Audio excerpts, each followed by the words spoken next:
সূরাতুর রুমের ৪১ নম্বর আয়াতে কারিমা আমি আপনাদের সামনে তেলাওয়াত করেছি। আমার উদ্দেশ্য হলো এই আয়াতখানিকে সামনে রেখে বর্তমান দুনিয়াতে মুসলমানদের উত্থান আর পতন এই সম্পর্কে কিছু আলোচনা করার। মহান আল্লাহ রাব্বুল আলামিনের দরবারে এই তৌফিকটুকু কামনা করছি, আল্লাহ যেন আমাকে ইখলাস এবং আমলের নিয়তে কিছু কথা বলার তৌফিক দান করেন। আজকে যা আলোচনা হবে আল্লাহ যেন আমাদের সকলকে দুনিয়া এবং আখিরাতে কল্যাণ হাসিলের লক্ষ্যে শোনা এবং জীবনে বাস্তবায়ন করার তৌফিক দান করেন। আওয়াজ করে বলেন আমিন। বর্তমান দুনিয়াতে প্রায় ৭৫০ কোটি মানুষ,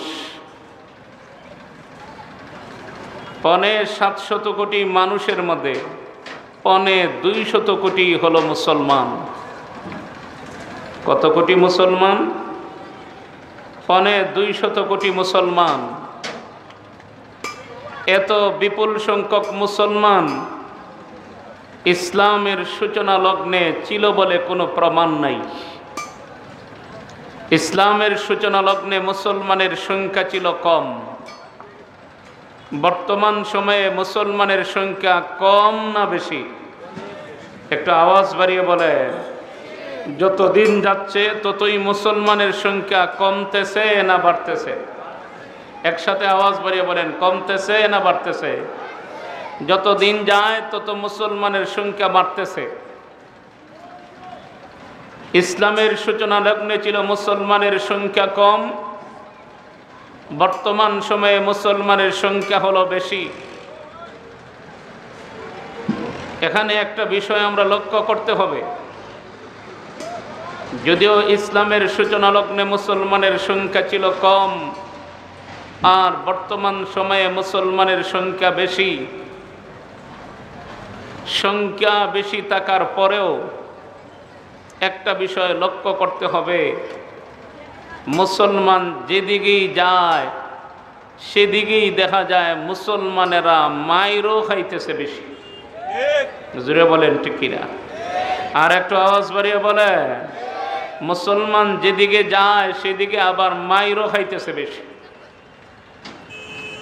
অথচ ইসলামের সূচনা লগ্নের ইতিহাসের দিকে যা তাকালে দেখা যায়, যদিও মুসলমানের সংখ্যা ছিল কম, মুসলমান যেদিকেই গেছে সেদিকেই বিজয়ের মালা পরে এসেছে। জোরে বলেন ঠিক কিনা? আর একটু আওয়াজ বাড়িয়ে বলে। মুসলমান এত বিপুল সংখ্যক মুসলমান থাকার পরেও কেন মুসলমান মাইর খায়? কেন মুসলমান নির্যাতিত? মুসলমান তো এমন একটা জাত, ইতিহাসের পাতায় মুসলমানদের সোনালী ইতিহাস ঐতিহ্য লিপিবদ্ধ আছে। ইসলামের সূচনা লগ্নে মুসলমান যেদিকেই গেছে বিজয়ের মালা পরে এসেছে। ইসলামের সূচনা লগ্নে যেই মহান আল্লাহ মুসলমানদেরকে সাহায্য করেছেন, বর্তমান সময়েও তো সেই আল্লাহই আছেন। আছেন না নাই? একটু আওয়াজ বাড়িয়ে বলেন, আছেন না নাই? আছেন। এত বিপুল সংখ্যক মুসলমান থাকার পরেও কেন মাইর খায়, কেন নির্যাতিত, কেন নিষ্পেষিত, কেন পরাজয় বরণ করে? নিশ্চয়ই এর পিছনে কোনো কারণ আছে। একটু জোরে বলেন, আছে না নাই? সকলে মিলে একসাথে আওয়াজ বাড়িয়ে বলেন, কারণ আছে না নাই? এই প্রশ্নগুলির সমাধান ইনশাআল্লাহ আমি চেষ্টা করব। আমি আমার সময়ের ভিতরেই লম্বা চূড়া জবাব না দিয়ে সংক্ষিপ্ত আকারে জবাবের মাধ্যমে আমি আপনাদেরকে বোঝানোর চেষ্টা করব। আমি এই প্রশ্নগুলোর জবাব দেওয়ার আগে সর্বপ্রথম যেই বিষয়টা আমি আপনাদের সামনে আলোচনা করতে চাই, সংক্ষিপ্ত আকারে একটা ভূমিকা আপনারা স্মরণ রাখবেন। আমি যেই সূরা থেকে আয়াতে কারিমা তিলাওয়াত করেছি, এই সূরার নাম হলো সূরাতুর রুম। সূরার নাম কি? একটু জোরে বলেন না। সূরাতুর রুম। সর্বপ্রথম আমি আপনাদেরকে এই সূরাটা সম্পর্কে একটু ধারণা দিতে চাই। নবী আলাইহিস সালাতু ওয়াসসালামের জমানায় আজ থেকে প্রায় 1450 বছর পূর্বের কথা। আমাদের নবীজি দুনিয়ার থেকে বিদায় হয়ে গেছেন প্রায় 1450 বছর হয়ে গেছে। নবী আলাইহিস সালাতু ওয়াসসালামের জমানায় তখনকার সময়ে দুইটা পরাশক্তি ছিল। একটা পরাশক্তির নাম হলো রোম, আর একটা পরাশক্তির নাম হলো পারস্য। একটা পরাশক্তির নাম হলো কি? রোম। আর একটা পরাশক্তির নাম হলো পারস্য। তখনকার সময়ে সুপার পাওয়ারওয়ালা দুইটা পরাশক্তির নাম। এই দুই পরাশক্তির মধ্যে মাঝে মধ্যে লড়াই হতো। গ্রামের মধ্যে যদি গোষ্ঠী দুই দল বড় থাকে, যত কিছুই করেন মাঝে মধ্যে দুই গোষ্ঠীর সংঘর্ষ হয়। একটু কথা বলেন, হয়নি না হয় না? আর একটু আওয়াজ বাড়িয়ে বলেন, হয়নি না হয় না? হয়। নবী আলাইহিস সালাতু ওয়াসসালামের জমানায় দুইটা পরাশক্তি, একটা পরাশক্তির নাম হলো রোম আর একটা হলো পারস্য। এই দুইটা পরাশক্তির মধ্যে যখন কোনো লড়াই হতো তখন অটোমেটিকভাবে মক্কার জমিনেও মক্কার বাসিন্দা যারা আছে এদের মধ্যেও দুই দলে বিভক্ত হয়ে যেত। মক্কার বাসিন্দা যারা আছেন এক দলে সমর্থন করতেন রোমবাসীকে, রোমবাসীর বিজয়ী কামনা করতেন। আরেক দল সমর্থন করতেন পারস্যবাসীকে।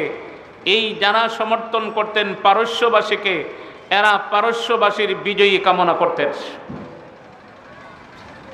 মক্কার জমিনের বাসিন্দাদের মধ্যে যারা দুই দলে বিভক্ত হলো, এরা কারা? এদের কি পরিচয়? পারস্য যারা ছিল, মক্কার বাসিন্দাদের মধ্য থেকে যারা পারস্যদেরকে সমর্থন করত, এরা ছিল মক্কার মুশরিক মূর্তি পূজারী যারা, এরা যারা পাথরের সামনে মাথা নত করে, দেবতার সামনে মাথা নত করে, মূর্তির সামনে মাথা নত করে, বৃক্ষের সামনে মাথা নত করে। ওই পারস্য অগ্নিপূজক ছিল। ওই পূজায় পূজায় তাদের একটা মিল আছে, বিদায় মক্কার মুশরিকেরা সমর্থন করত পারস্যবাসীকে। মক্কার বাসিন্দাদের মধ্যে আরেক দলের পরিচয় হলো মুসলমান, যারা এক আল্লাহকে বিশ্বাস করেছে, রাসূলকে বিশ্বাস করেছে, পরকাল বিশ্বাস করেছে, জান্নাত জাহান্নাম বিশ্বাস করেছে, একদিন আল্লাহর কাঠগড়ায় দাঁড়াইয়া জীবনের সব হিসাব নিকাশ দিতে হবে। এই বিশ্বাসগুলি যাদের অন্তরে রয়েছে, মক্কার বাসিন্দাদের মধ্য থেকে মুসলমানেরা তারা সমর্থন করলেন রোমবাসীকে। এরা ছিল আহলে কিতাবী।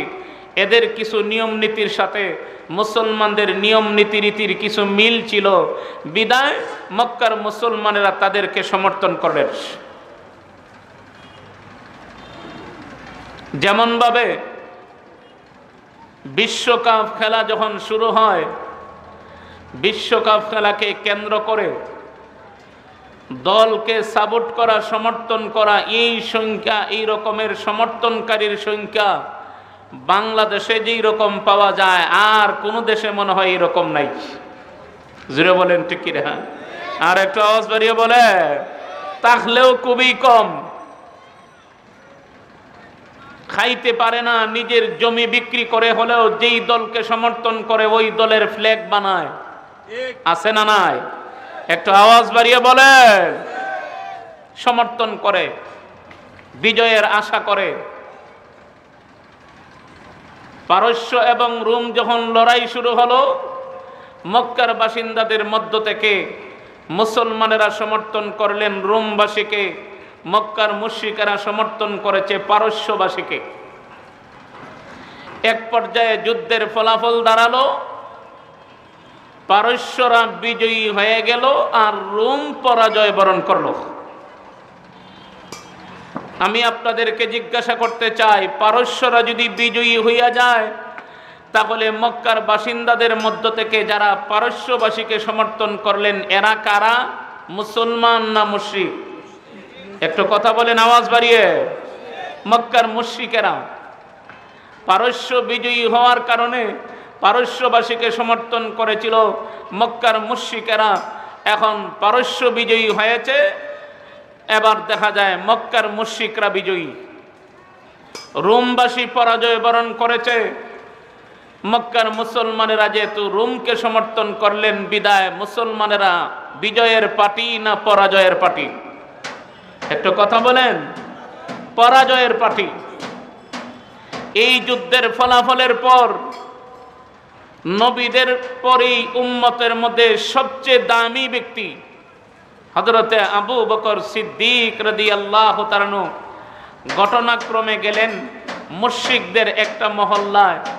যেই মহল্লাটা তত্ত্বাবধায়ক, যেই মহল্লাটার তত্ত্বাবধানে, যেই মহল্লাটাকে পরিচালনা করত উবাই ইবনে খালফ, যেই মহল্লায় তাকে, ওই মহল্লায় গিয়ে আবু বকর সিদ্দিক রাদিয়াল্লাহু তাআলা ঢুকলেন।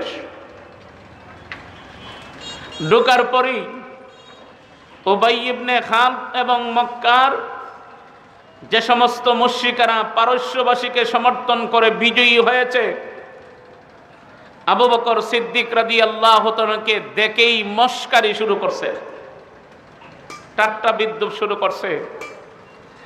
আবু বকর, আমরা যেই দলকে সমর্থন করলাম এই দল বিজয়ী হয়ে গেছে, তোমরা যেই দলকে সমর্থন করলা এটা পরাজয় বরণ করেছে।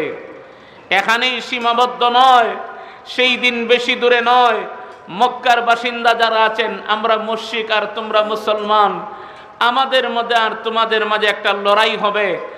পারস্য এবং রোমের মধ্যে লড়াই হয়ে যেমন ভাবে পারস্যবাসীরা বিজয়ী হয়েছে, রোম পরাজয় বরণ করেছে, সেই যুদ্ধেও তোমরা পরাজয় বরণ করবে আর আমরা মুশরিকরা বিজয় হয়ে যাব। আওয়াজ বাড়িয়ে বলেন না নাউজুবিল্লাহ। আমি আপনাদেরকে জিজ্ঞাসা করতে চাই, নবীর যত সাহাবীরা ছিলেন সকল সাহাবায়ে কেরামের মধ্যে নরম তবিয়তের, নরম মিজাজের সাহাবী ছিলেন আবু বকর সিদ্দিক রাদিয়াল্লাহু তাআলা। যদিও নরম তবিয়তের, নরম মিজাজের ছিলেন, কিন্তু উনার সামনে কেউ ইসলামের বিপক্ষে কথা বলবে, ইমানদারের বিপক্ষে কথা বলবে, নবীগণের বিরুদ্ধে কথা বলবে, ইসলামকে কটাক্ষ করে কথা বলবে, বিশ্ব পয়গম্বরের সাহাবী আবু বকর সিদ্দিক রাদিয়াল্লাহু তাআলা তা কোনো অবস্থাতেই সহ্য করতে পারতেন না। এই কথাটা শুনেই অশান্তি শুরু হয়ে গেছে। কারণ আবু বকর সিদ্দিক রাদিয়াল্লাহু তাআলার সামনে নবীকে গালি দিবে তাও উনি সহ্য করতে পারেন না, ইসলামকে কটাক্ষ করে শব্দ উচ্চারণ করলে উনি সহ্য করতে পারেন না, আল্লাহর বিরুদ্ধে কথা বললে উনি সহ্য করতে পারেন না। প্রয়োজনে চান তাদের মোকাবেলা করতে গিয়ে যদি জীবন দিতে হয়, এরপরও মোকাবেলা করার জন্য রেডি হয়ে যান। এমন অহরহ ইতিহাসে প্রমাণ আছে।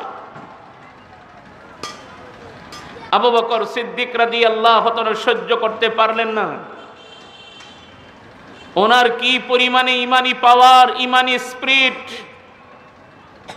নবী আলাইহিস সালাতু সালাম স্বয়ং আবু বকর সিদ্দিক রাদিয়াল্লাহু তাআলা ইমানের প্রশংসা করছেন। জোরে বলেন সুবহানাল্লাহ। কে প্রশংসা করছেন? একটু জোরে বলেন, কে প্রশংসা করছেন? নবীজি ডেকে বলেন, ও আমার উম্মতেরা শুনো, আমার আবু বকরের ঈমান এত দামি, এত মূল্যবান। ও আমার উম্মতেরা শুনো,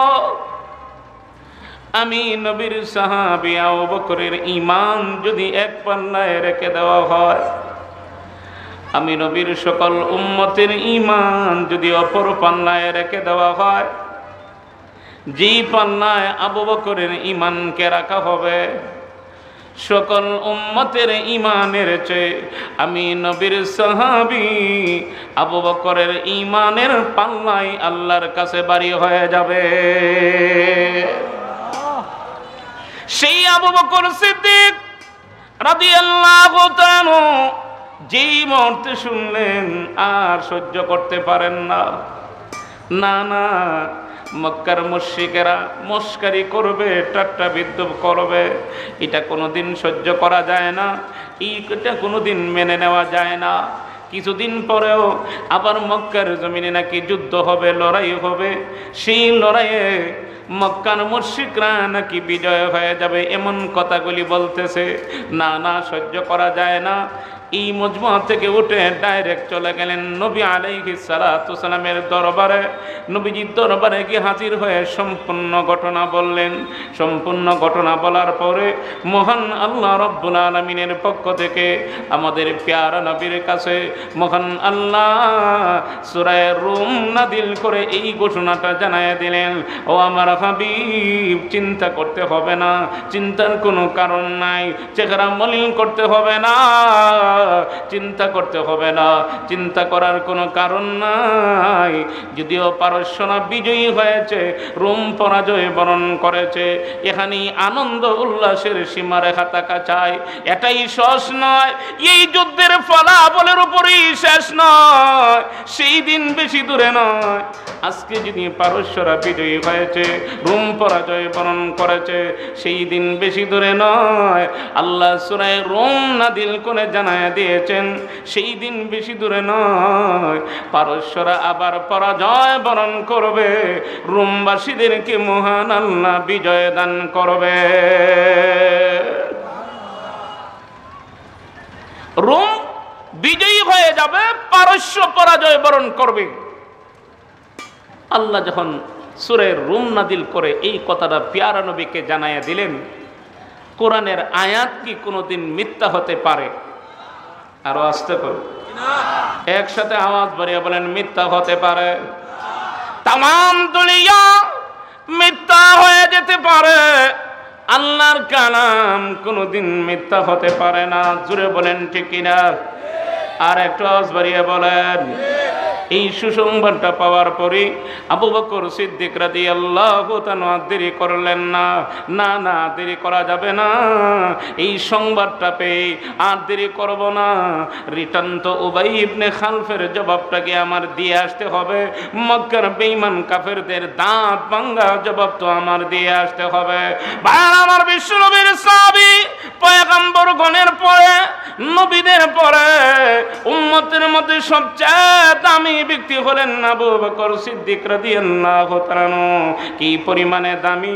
নবীজি ডেকে বলেন, ও আমার সাহাবীরা শোনো, কাল কিয়ামতের দিন জান্নাতের বিবরণ নবীজি সাহাবায়ে কেরামদেরকে শোনাইতেছেন। ও আমার সাহাবীরা শোনো, জান্নাতের একটা দরজার মধ্যে লেখা থাকবে বাবুস সালাহ। দুনিয়ার জীবনে যারা আল্লাহকে খুশি করার জন্য নামাজ আদায় করবে, ওই জান্নাতের বাবুস সালাহ যেই দরজার মধ্যে লেখা থাকবে, জান্নাতের ওই দরজা দিয়ে নামাজিরা ঢুকবে। জান্নাতের আরেকটা দরজার মধ্যে লেখা থাকবে বাবুজ যাকাত। দুনিয়ার জীবনে আল্লাহ যাদেরকে সম্পত্তি দিয়েছেন, ওই সম্পত্তি থেকে যাকাতের মালগুলোকে আলাদা করে দিয়া পবিত্র করে দিবে। কাল কিয়ামতের দিন মহান আল্লাহ জান্নাতের ভিতরে ওই যাকাত দেনেওয়ালাদেরকে এই দরজা দিয়ে ঢুকাবেন। ভাইরা আমার, শুধু তাই না, নবীজি ডেকে বলেন, ও আমার সাহাবীরা শোনো, জান্নাতের একটা দরজার মধ্যে লেখা থাকবে বাবুস সাওম। জান্নাতের একটা দরজার মধ্যে বাবুস সাওম লেখা থাকবে। যারা দুনিয়ার জীবনে সুবে সাদিক থেকে শুরু করে নিয়ে সূর্যাস্ত পর্যন্ত তিন জিনিস থেকে বিরত থেকে আমি আল্লাহকে রাজি এবং খুশি করার জন্য রোজা রেখেছে, বিশ্ব পয়গম্বর ঘোষণা করেন, ওই রোজাদারেরা জান্নাতের এই দরজা দিয়ে ঢুকবে। এমন ভাবে বিবরণ শোনানোর পরে নবীজি ডেকে বলেন, ও আমার সাহাবীরা শোনো, আমার উম্মতের মধ্যে এমন একজন ব্যক্তি আছেন, যেই ব্যক্তির জন্য জান্নাতের প্রতিটা দরজাকে আল্লাহ উন্মুক্ত করে দিবেন। আওয়াজ বাড়িয়ে বলেন সুবহানাল্লাহ। জান্নাতের প্রতিটা দরজাই যার জন্য উন্মুক্ত করে দেওয়া হবে। সাহাবায়ে কেরাম দেখে বলেন, ওগো নবীজি, জান্নাতের দরজাগুলি যার জন্য উন্মুক্ত করে দেওয়া হবে, আপনার ওই উম্মতের কোন ব্যক্তি কার নামে এমন সুসংবাদ, কার জন্য মুক্ত করে দেওয়া হবে, এই সুসংবাদটা যেহেতু দিয়েছেন, দয়া করে যদি নামটা বলতেন তাহলে তো আমরা চিনতে পারতাম। নবীজি ডেকে বলেন, ও আমার সাহাবীরা শুনো, আমি আল্লাহর দরবারে আশা রাখি জান্নাতের প্রতিটা দরজা যার জন্য উন্মুক্ত করে দেওয়া হবে এ দুনিয়ার অন্য কেউ না, আমি নবীর সাহাবী হযরত আবু বকর। সেই আবু বকর সিদ্দিক রাদিয়াল্লাহু তাআলা ডাইরেক্ট চলে গেলেন সেখানে ওই উত্তরটা দেওয়ার জন্য যে সেই দিন বেশি দূরে নয়, তোমরা তো আনন্দে লাফালাফি করছিলা, আনন্দের সীমা নাই, তোমরা আবার ভবিষ্যৎবাণীও দিয়ে দিলা যে পারস্য বিজয়ী হয়েছে, রোম পরাজয় বরণ করেছে, এখান থেকে আমরা মুসলমানেরা শিক্ষা নিতাম। সেই দিন বেশি দূরে নয়, মক্কার জমিনেও এমনভাবে একটা লড়াই হবে মুসলমান আর মুশরিকদের মধ্যে, সেই যুদ্ধেও মুশরিকরা বিজয়ী হবে। ওই কথাটার পাল্টা উত্তর দেওয়ার জন্য আবু বকর সিদ্দিক রাদিয়াল্লাহু তাআলা যেই মজমা থেকে কথাটা শুনে আসছিলেন ওই মজমাতে আবার চলে গেলেন। আওয়াজ বাড়িয়ে বলেন আল্লাহু আকবার। গিয়া বলতেছেন, ও উবাই ইবনে খালফ শুনো, এই ঘটনা আমাদের নবীজির উপর আল্লাহ কোরআনের আয়াতগুলি নাজিল করে জানাই দিছে, সেই দিন বেশি দূরে নয়, রোম আর পারস্য আবার যুদ্ধ হবে, সেই যুদ্ধের ফলাফল দাঁড়াবে পারস্যরা পরাজয় বরণ করবে আর রোম বিজয়ী হয়ে যাবে। আরো আস্তে করেন সুবহানাল্লাহ, আর একটু আওয়াজ বাড়িয়ে বলেন না সুবহানাল্লাহ। উবাই ইবনে খালফ কয়, এটা কখনোই হতে পারে না। আবু বকর সিদ্দিক রাদিয়াল্লাহু তাআলা বলেন, না, নবীজি বলছেন কোরআনের আয়াত কোনোদিন মিথ্যা হতে পারে না। জোরে বলেন ঠিক কিনা? আর একটা আওয়াজ বাড়িয়ে বলেন। तमाम দুনিয়া মিথ্যা হয়ে যেতে পারে কিন্তু কোরআনের আয়াত মিথ্যা হতে পারে না। কোরআনের আয়াতকে যারাই মিথ্যা বলেছে, কোরআনের আয়াতের বিরোধিতা যারাই করেছে, কোরআনের বিরোধিতা যারাই করেছে, সর্বশেষ তাদের বিবেক এই কথা বলতে বাধ্য হয়েছে, কোরআন সত্য, কোরআন কোনোদিন মিথ্যা হতে পারে না। কোরআন আল্লাহ প্রদত্ত গ্রন্থ। সাথে সাথেই সর্বশেষ জীবনের ইতিহাস পড়লে দেখা যায় জীবনের শুরুতে কোরআনের বিরোধিতা করেছে, জীবনের শেষ পর্যায়ে দেখা যায় কোরআন গ্রহণ করে মুসলমান হয়ে গেছে। আবু বকর সিদ্দিক রাদিয়াল্লাহু তাআলা বলেন, না না, কোরআন কোনোদিন মিথ্যা হতে পারে না। কোরআনে আল্লাহ সুসংবাদ দিবেন। এক পর্যায়ে কথা বলতে বলতে আবু বকর সিদ্দিক রাদিয়াল্লাহু তাআলা বলেন, যদি নাই মানো তাহলে বাজি ধরো। কি ধরো? একটু জোরে বলেন, কি ধরো? বাজি ধরো। রোম যদি বিজয়ী না হয়, পারস্য যদি পরাজয় বরণ না করে, আমি তোমাকে 10টা উট দেব। পারস্য যদি পরাজয় বরণ না করে, রোম যদি বিজয়ী না হয়, তাহলে আমি তোমার 10টা উট। আর রোম যদি বিজয়ী হইয়া যায়, পারস্য পরাজয় বরণ করে, তুমি আমার 10টা উট দিবা। কয় উটের বিনিময়ে? একটু জোরে বলেন না। কয় উটের বিনিময়ে?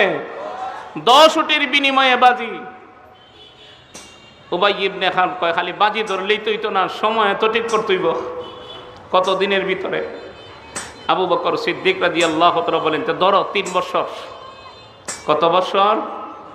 3 বছরের ভিতরে রোম যদি বিজয়ী হইয়া যায়, পারস্য পরাজয় বরণ করে, তুমি আমারে 10টা উট। আর যদি পারস্য বিজয়ী হয়, রোম পরাজয় বরণ করে, আমি তোমারে 10টা উট দেব। সময় হইল 3 বছর। এটা ফাঁকাভুক্ত করে আবার চলে আসলেন নবীজির দরবারে। আয়সা সম্পূর্ণ ঘটনা বললেন। নবীজি বলতেছেন, আবু বকর, তুমি যে বাজি ধরেও আইলা 10টা উট, আবার সময় দিলা 3 বছর। 3 বছর সময় ফাইলে কোথায়? কোরআনে বর্ণিত বিবরণ তো 3 বছর না, 3 থেকে 9 বছর। কত বছর? 3 থেকে 9 বছরের ভিতরে রোম বিজয়ী হবে, পারস্যরা পরাজয় বরণ করবে। আবু বকর সিদ্দিক রাদিয়াল্লাহু তাআলা বলেন, ওগো আল্লাহর রাসূল, তাহলে এখন কি করতাম? বলি গিয়ে সময় বাড়াই আসো। আবার চলে গেলেন উবাই ইবনে খালফের কাছে গিয়া বলতেছেন, ভাই সময়টা তো কম হয়ে গেছে, সময়টা একটু বাড়াতে হবে। উবাই ইবনে খালফ একটা সুযোগ পেয়ে গেছে, কয় সময় যদি বাড়াতে হয় পুরস্কারও বাড়ানি লাগবো। আবু বকর সিদ্দিক রাদিয়াল্লাহু তাআলা বলেন, পুরস্কার বাড়াও, সমস্যা নাই। কত? কয় 10 থেকে 100 উট। আবু বকর সিদ্দিক রাদিয়াল্লাহু তাআলার ঈমানটা কতটুকু মজবুত ছিল উনি দেখে বলেন, ও উবাই ইবনে খালদ, শুনে রাখো, 10 থেকে 100 কেন, 1000 উটও যদি বাড়াও কোনো সমস্যা নাই, কারণ কোরআনের আয়াত সত্য, রোম বিজয়ী হবে, পারস্যরা পরাজয় বরণ করবে। 1000 উটও যদি হয়, যত মনে চায় বাড়াও, কোনো সমস্যা নাই, কারণ উট তো আমার দেওয়ার লাগতো না, উট দিতে হবে তুমি। জোরে বলেন ঠিক কিনা? আর একটা আওয়াজ বাড়িয়ে বলে, উট যদি তোমার দেওয়া লাগে, সুতরাং আমার তো আর সংখ্যা বাড়াইলে সমস্যা নাই, কোরআনের আয়াত তো সত্য। জোরে বলেন ঠিক কিনা? আর একটা আওয়াজ বাড়িয়ে বলে, বাড়াও। এখন উট বাড়ায়া সংখ্যা বাড়ানি হলো 100 উট, সময় হইল 3 থেকে 9 বছর। এইদিকে চুক্তি করে যখন চলে আসলেন, বাজি ধরে আসলেন নবী আলাইহিস সালাতু ওয়াস সালামের দরবারে, এই যে বারবার বাজির আলোচনা হচ্ছে, নবী আলাইহিস সালাতু ওয়াস সালাম বাজি সম্পর্কে কোনো কথা বলতেছেন না। এতে বোঝা গেল যখন আলোচনা চলছে আলোচনা, এখনো বাজি সম্পর্কে কোনো বিধান নাজিল, একটু জোরে বলেন, হয় নাই। কয়েক বছর গেল, এই চুক্তির পরে কোনো যুদ্ধ হয় নাই। হঠাৎ করে মক্কা থেকে হিজরত করে মদিনাতে চলে যাওয়ার সময় হয়ে গেছে। আস্তে আস্তে মুসলমানেরা মক্কা থেকে মদিনার দিকে হিজরত শুরু করছেন।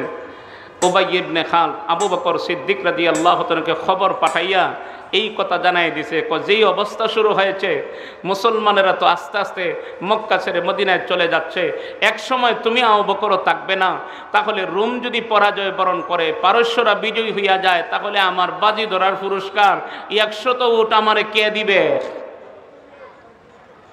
আল্লাহর নবীর সাহাবী আবু বকর সিদ্দিক রাদিয়াল্লাহু তাআলা এবার ডেকে বলেন, চিন্তা করতে হবে না। ওরে বেঈমান কাফের, শুনে রাখ, আমি আবু বকর যদিও মক্কা থেকে হিজরত করে মদিনাতে চলে যাই, আমার ছেলে আছে, আমার ছেলের কাছ থেকে তুমি উটগুলা নিয়ে যাইবা, কোনো সমস্যা নাই। মক্কা থেকে হিজরত করে যাওয়ার পরে মদিনাতে যখন চলে গেলেন, মদিনাতে চলে যাওয়ার পরে এই দিকে দেখা যায় সর্বপ্রথম ইসলামের ইতিহাসে একটা প্রথম যুদ্ধ, হক এবং বাতিলের মধ্যে, সত্য এবং মিথ্যার মধ্যে পার্থক্য সৃষ্টি করার জন্য সর্বপ্রথম যুদ্ধের নাম হলো বদরের যুদ্ধ। ওই দিকে বদরের যুদ্ধ শুরু হওয়ার দামামা বাজতেছে, অপর দিকে দেখা যায় পারস্য এবং রোমের মধ্যে যুদ্ধ শুরু হয়ে গেছে। ওই যুদ্ধের মধ্যে মহান আল্লাহ রোমবাসীদেরকে বিজয় দান করলেন, পারস্যরা পরাজয় বরণ করেছে। ওই দিকে মক্কার মুসলমান আর বেঈমান কাফেরদের মধ্যে প্রথম যুদ্ধ হলো বদরের যুদ্ধ। বদরের যুদ্ধের ময়দানে মুসলমানের সংখ্যা হলো মাত্র 313 জন। মুসলমানেরা 3টা পয়েন্টে দুর্বল। একটা পয়েন্ট হলো মুসলমানেরা অস্ত্রের দিকে দুর্বল, 2 নম্বর দুর্বল পয়েন্ট হলো মুসলমানেরা বাহনের দিকে দুর্বল, 3 নম্বর দুর্বল পয়েন্টটা হলো মুসলমানেরা সুইটেবল পজিশন না, যে মোকাবেলা সহজেই তাদের করতে পারবে। অস্ত্রের দিকে দুর্বল, বাহনের দিকে দুর্বল, পজিশনের দিকে দুর্বল। মাত্র সংখ্যা 313 জন, তাদের সংখ্যা হলো 1000-এর উপরে। মুসলমানদেরকে যুদ্ধের ময়দানে পাঠাইয়া আমাদের প্যারা নবী আকাশের দিকে দুটো হাত তুলে চোখের পানি ছেড়ে দিয়ে কান্না শুরু করে দিয়েছেন। আমাদের নবীজির কান্না, আমাদের নবীজির দোয়ার পাওয়ার আছে না নাই? আর আসতে বলেন, আর একটু আওয়াজ বাড়িয়ে বলেন, আছে না না? ভাই আমার পয়গম্বরগণ দোয়া করতে দেরি হতো, আল্লাহ দরবারে দোয়া মঞ্জুর হতে দেরি হতো না।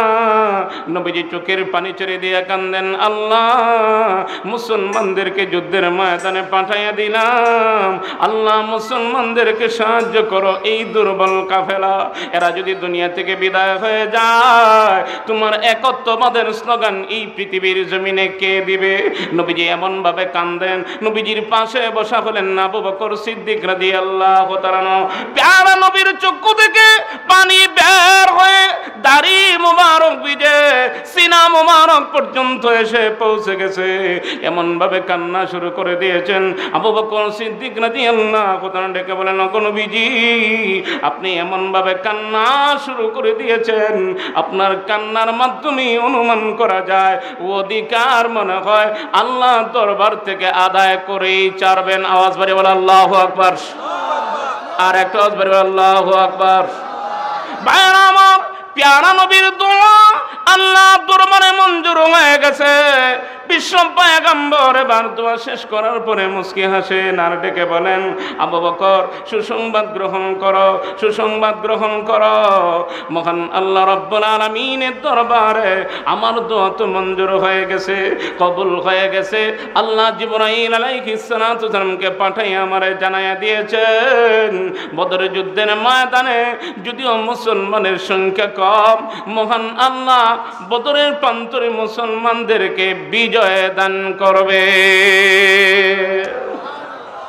আমার ভাইয়েরা, এই দিকে মুসলমানেরাও বিজয়ী, অপর দিকে দেখা যায় পারস্য পরাজয় আর রোম বিজয়ী। আবু বকর সিদ্দিক রাদিয়াল্লাহু তাআলা এই ফলাফলের খবর হইয়া নবীজিকে ডেকে বলতেছেন, ওগো আল্লাহর নবী, আমার একটু পারমিশন দেন, আমার যে কিছু প্রাপ্য পাওনা আছে উবাই ইবনে খালফের কাছে, এগুলাকে আমার আনতুইব। কতটি উট? আরো আসতে কোন কত উট? একসাথে আওয়াজ বাড়িয়ে বলেন, কত উট? 100 উট। এগুলা গিয়ে আনতে হবে। নবীজি বলেন, যাও গিয়ে নিয়ে আসো। বোঝা গেল এখনো বাজি ধরা হারাম। একটু জোরে বলেন না, ঘোষণা হয় নাই। চলে গেলেন আবু বকর সিদ্দিক রাদিয়াল্লাহু তাআলা, গিয়ে 100 উট নিয়ে আইলেন। এখন 100 উট নিয়ে যখন নবী আলাইহিস সালাতু ওয়াসসালামের দরবারে এসে হাজির হইলেন, নবীজি ডেকে এখন বলতেছেন, ওগো আল্লাহর নবী, এখন এই উটগুলা কি করব? 100 উট তো আমি গিয়ে নিয়ে আসলাম, বাজি ধরার উট। নবীজি বলতেছেন, আবু বকর শুনো, প্রথমে যখন তুমি বাজি ধরে আইসা আমাকে শুনাইছো তখনও কিন্তু বাজি ধরা হারাম হয় নাই, পরে যখন সংখ্যা বাড়াইলায় তখনও কিন্তু হারাম হয় নাই। পরবর্তীতে যখন তুমি আমার কাছ থেকে অনুমতি নিয়া 100 উট আনার জন্য মক্কাতে গেছো, মক্কা থেকে 100 উট গ্রহণ করে যখন অর্ধেক রাস্তায় আসছো, তখন সাথে সাথেই আল্লাহ রাব্বুল আলামিনের পক্ষ থেকে আয়াত নাজিল করে আমাকে জানাইয়া দেওয়া হয়েছে, আজ থেকে কিয়ামত পর্যন্ত বাজি ধরাকে আল্লাহ হারাম ঘোষণা দিয়েছে। কি ঘোষণা? একটু জোরে বলেন, কি ঘোষণা? হারাম। বাজি ধরা হালাল না হারাম? একটু আওয়াজ বাড়িয়ে বলেন, বাজি ধরা হারাম। আমার ভাইয়েরা, তাহলে এতক্ষণের আলোচনার মাধ্যমে আমি আপনাদের সামনে যেই আয়াত তিলাওয়াত করেছি সূরা রুম থেকে, সূরা রুম সম্পর্কে একটা ধারণা দিলাম। আর যেই আয়াত আমি আপনাদের সামনে তিলাওয়াত করেছি ওই আয়াতের মধ্যে মহান আল্লাহ রাব্বুল আলামিন এই কথাটাই বোঝানোর উদ্দেশ্য, এই বর্তমান দুনিয়াতে এত বিপুল সংখ্যক মুসলমান থাকার পরেও 250 কোটি মুসলমানের সংখ্যা, এত বিপুল সংখ্যক মুসলমান থাকার পরেও কেন মুসলমান মাইর খায়, কেন মুসলমান নির্যাতিত? ইসলামের সূচনা লগ্নে মুসলমানের সংখ্যা ছিল কম না বেশি? একটু আওয়াজ বাড়িয়ে বলেন, কম না বেশি? কম। এত কিছুর পরেও, কম তাহার পরেও মুসলমানেরা যেদিকেই গেছে সেদিকেই মুসলমানেরা বিজয়ের মালা পরে এসেছে। বর্তমান দুনিয়াতে সংখ্যায় বেশি থাকার পরেও মুসলমান মাইর খায়, মুসলমান নির্যাতিত, মুসলমান নিপীড়িত, মুসলমান নিষ্পেষিত, অথচ মুসলমান যেদিকেই গেছে বিজয়ের মালা পরে এসেছে। নিশ্চয়ই তো এর কোনো কারণ আছে। জোরে বলেন ঠিক কিনা? আছে না নাই? কারণটা অন্য কোনো কিছু না। আল্লাহ নিজেই সূরা রুমের যে আয়াত আমি তিলাওয়াত করেছি ওই আয়াতে আল্লাহ বলে দিয়েছেন, জাহারাল ফাসাদু ফিল বাররি ওয়াল বাহর বিমা কাসাবাত আইদিন নাস। স্থলে জলে বিপর্যয়ে নেমে আসার কারণ অন্য কিছু নয়, তোমাদের হাতেরই কামাই করা ফল। জোরে বলেন ঠিক কিনা? আর একটু আওয়াজ বাড়িয়ে বলেন। আজকে মুসলমান ইমানদারেরা যেই পরিমাণে গুনার কাজে প্রতিযোগিতা শুরু করছে, ভালো কাজ পিছনে রেখে গুনার কাজে মুসলমানেরা প্রতিযোগিতায় লিপ্ত হয়ে গেছে। জোরে বলেন ঠিক কিনা? আর একটু আওয়াজ বাড়িয়ে বলেন। অথচ মুসলমান গুনার কাজের পাশেই যাওয়ার কথা ছিল না, এখন গুনার কাজ নিয়ে তাদের প্রতিযোগিতা শুরু হয়ে গেছে। এত বিপুল সংখ্যক মুসলমান থাকার পরও কেন মাইর খায়, কেন নির্যাতিত তার কারণ নবী আলাইহিস সালাতু ওয়াসালাম আরেকটা হাদিসে উল্লেখ করেছেন। নবীজি একদিন সাহাবায়ে কেরামদেরকে ডেকে বলতেছেন, ও আমার সাহাবীরা শোনো, আমি নবীর উম্মতের শেষ জমানায় এমন একটা সময় আসবে, দুনিয়ার সকল বেঈমানের গোষ্ঠীরা ঐক্যবদ্ধ হয়ে যাবে, একটাই মিশন, একটাই কর্মসূচি তাদের থাকবে, বিশ্বের মানচিত্র থেকে ইসলাম এবং মুসলমানের নাম চিরতরে মুছে ফেলার জন্য এমনভাবে ঐক্যবদ্ধ হবে, একে অপরকে আহ্বান করে ঐক্যবদ্ধ হয়ে যাবে। যেমনভাবে খাবার খেতে হলে দস্তরখান বিছাইয়া একে অপরে আমরা আহ্বান করি, চলে আসো, দস্তরখান রেডি হয়ে গেছে, খাবার খেতে হবে, এমনভাবে সকল বেঈমান কাফেরেরা ঐক্যবদ্ধ হয়ে যাবে। একটাই টার্গেট থাকবে, বিশ্বের মানচিত্র থেকে ইসলাম এবং মুসলমানের নাম চিরতরে মুছে ফেলার ষড়যন্ত্র শুরু করবে। তখনকার সময়ে মুসলমানেরা ইচ্ছা করলেও তাদের মোকাবেলা করতে পারবে না। মুসলমানদের অস্তিত্বটা এমনভাবে বিলীন হয়ে যাবে, যেমনভাবে প্রবাহিত পানির মধ্যে খড়কুটা ফেনা ভেসে যায়, ঠিক তেমনিভাবে তাদের অস্তিত্ব বিলীন হয়ে যাবে। সাহাবায়ে কেরাম ডেকে বলেন, ওগো নবীজি, যেই জমানার কথা আপনি বলতেছেন, সেই জমানায় কি মুসলমানের সংখ্যা কম তাহার কারণে এরকম হবে নাকি? নবীজি বলেন, না, এখনের সময় থেকে তখনকার সময়ে মুসলমানের সংখ্যা হবে বেশি। সাহাবায়ে কেরাম ডেকে বলেন, ওগো আল্লাহর রাসূল, বেশি থাকার পরেও কেন মাইর খাবে, কেন নির্যাতিত হবে, কেন নিপীড়িত হবে, তার কারণটা কি? নবীজি বলেন, তার কারণ হলো দুইটা। কয় কারণ? একটু আওয়াজ বাড়িয়ে বলেন, কারণ কয়টা? আর একটু আওয়াজ বাড়িয়ে বলেন, কয়টা কারণ? আর একটু আওয়াজ বাড়িয়ে বলেন, কয় কারণ? দুই কারণ। এক নম্বরে হলো হুব্বুদ দুনিয়া, দুনিয়ার মোহব্বত তাদের অন্তরে অগ্রাধিকার পেয়ে যাবে। আমি আপনাদেরকে জিজ্ঞাসা করতে চাই, বর্তমান দুনিয়ার মুসলমানদের অন্তরে দুনিয়ার মোহব্বতটা অগ্রাধিকার পাইছে না পাইছে না? একটু আওয়াজ বাড়িয়ে বলেন। দুনিয়ার মোহব্বত তাদের অন্তরে ঢুকে যাবে, এই মহব্বতটাকেই তারা অগ্রাধিকার দিবে। রসুলের কথা বলে যাবে, আল্লাহর কথা বলে যাবে, পরকালের কথা বলে যাবে, আখিরাতের কথা বলে যাবে, দুনিয়াই নিয়ে ব্যস্ত হয়ে যাবে, দুনিয়া বিলাইনে দুনিয়া খামায়ের জন্য প্রতিযোগিতা শুরু হয়ে যাবে। অথচ ইসলামের সূচনা লগ্নের কথা, সাহাবায়ে কেরামের মধ্যে নেক আমলের ব্যাপারে ছিল প্রতিযোগিতা। জুড়ে বলেন ঠিক কিনা? আর একটু আওয়াজ বাড়িয়ে বলেন। একজন সাহাবী যখন শুনতেন আমার অপর ভাই কোরআনুল কারীমের এক পারা তিলাওয়াত করেছেন, ওই সাহাবী মনে মনে নিয়ত করেন, না না, আমি এক পারা তিলাওয়াত করলে উনার চেয়ে আগায়া যেতে পারবো না, আজকে আমি 2 পারা কোরআন তিলাওয়াত করে উনার চেয়ে আগায়া যেতে হবে। এক সাহাবী যখন শুনতেন আমার অপর ভাই 4 রাকাত নফল নামাজ আদায় করেছে, আমি 4 রাকাত নফল নামাজ আদায় করলে হবে না, আমার ওনার চেয়ে নফল নামাজ আদায় করার ব্যাপারে আগায়া যেতে হবে, আমি 8 রাকাত পড়ব। একজন সাহাবী যখন শুনলেন ওনার সন্তান জিহাদের ময়দানে গিয়ে গাজী হয়ে ফিরে এসেছে, অপর সাহাবী উনি মনে মনে নিয়ত করেন, না না, আমার ছেলেকে যুদ্ধের ময়দানে পাঠাইয়া গাজী হয়ে যাতে ফিরে না আসে, গাজী হয়ে যদি ফিরে আসে তাহলে ওনার চেয়ে আমি আগায়া যেতে পারবো না, বিজয়ী হতে পারবো না। আমার ছেলে যাতে যুদ্ধের ময়দানে গিয়ে আল্লাহর দ্বীন রসুলের তরিকা জিন্দা করার জন্য যদি আমার সন্তানটা শাহাদাত বরণ করে নেয়, তাহলে আমার প্রতিবেশী সাহাবীর চেয়ে আমি বিজয়ী হয়ে যেতে পারবো। এমন ভাবে তখনকার সময় নেক আমলের ব্যাপারে ছিল প্রতিযোগিতা। আর বর্তমান দুনিয়াতে ইমানদার মুসলমানেরা দুনিয়া অর্জন করার জন্য ব্যস্ত হয়ে গেছে।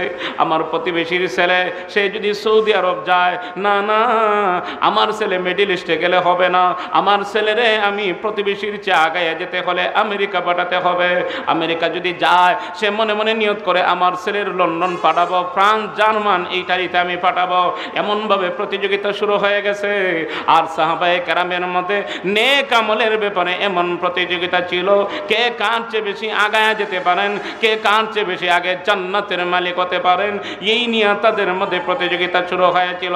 ভাইয়ের আমার ঐতিহাসিক লিখেন বিশ্ব পয়গম্বর নবী আলাইহিস সালাতু সালামের দরবারে যখন পারস্য সম্রাটের পক্ষ থেকে একটা দূতকে পাঠাইয়া দিল, আর এই চিঠির মধ্যে কটাক্ষমূলক শব্দ ব্যবহার করেছে। ওই চিঠির মধ্যে উল্লেখ করেছে, ও মুসলমানদের নবী, তুমি হলে মদিনার বাদশাহ আর আমি হলাম পারস্যের সম্রাট। আমি তোমাকে জানাইয়া দয়া করেছি, না জানাইয়াও আমি পারতাম, কিন্তু জানাইয়া আমি তোমারে দয়া করেছি। কি ঘোষণা দিয়েছে? তোমার যদি ক্ষমতা থাকে আমার পারস্য সম্রাটের সৈন্যরা মদিনার সীমান্ত এলাকাটা দখল করে নিবে। যদি ক্ষমতা থাকে তাহলে তুমি আমার সৈন্যগুলির মোকাবেলা কইরো। ওই চিঠিটা লেখে বাহকের মাধ্যমে নবী আলাইহিস সালাতু সালামের কাছে পৌঁছাইয়া দিয়েছে। নবীজি যখন এই চিঠিটা খুলে যখন পড়লেন, বিশ্ব পয়গম্বরের চেহারাটা মলিন হয়ে গেছে।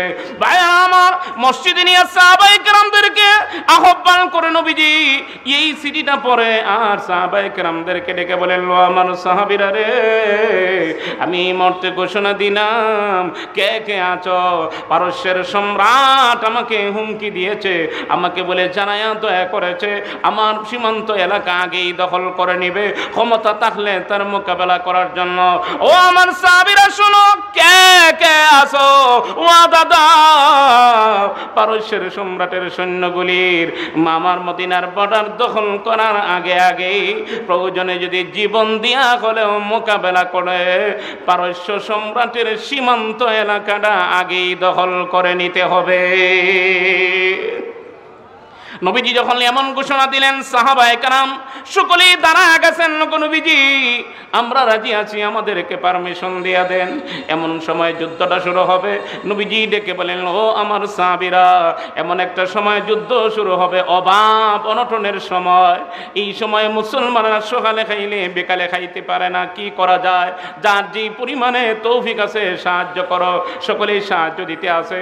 হঠাৎ করে নবীজি লক্ষ্য করে দেখেন একজন মহিলা তার কুলের মধ্যে ছোট্ট নিষ্পাপ শিশুকে নিয়ে আগায় আসতেছে। ভাইয়েরা আমার, সাহাবায়ে কেরাম মনে মনে ধারণা করেন, নিশ্চয়ই মনে হয় ওই মহিলা এমন সময়ে সাহায্যের জন্য আসতেছে। আচ্ছা দেখা যাক কি করে। একদম সামনের দিকে আগায় আসে। নবী আলাইহিস সালামের দরবারে যখন চলে আসলো, নবীজি ডেকে বলেন, কিসের জন্য তোমার আগমন? সাহায্যের জন্য আসছো নাকি? মহিলা কান্দে দিয়েছে। মহিলা কান্দে আর ডেকে বলে, না না, আমি সাহায্যের জন্য আসি নাই, আমি এসেছি আমার এই নিষ্পাপ মাসুম বাচ্চাটাকে আপনার জিহাদের ফান্ডে জমা দিয়ে যাওয়ার জন্য। নবীজি ডেকে বলেন, ওই ছোট্ট নিষ্পাপ মাসুম বাচ্চা দিয়ে কি করব? মহিলা ডেকে বলে, ওগো নবীজি, আপনি তো পারস্যের সম্রাটের মতো রাষ্ট্রপ্রধান না, আপনি হলেন মুসলমানদের নবী। আপনি তো সৈন্যদেরকে যুদ্ধের ময়দানে পাঠাইয়া আপনি তো আপনার আরামখানায় থাকবেন না, রাজমহলের ভিতরে থাকবেন না। এরা তো সৈন্য পাঠাইয়া রাজমহলে থাকে, আপনি তো তাদেরকে পাঠাইয়া আপনিও সাথে চলে যাবেন।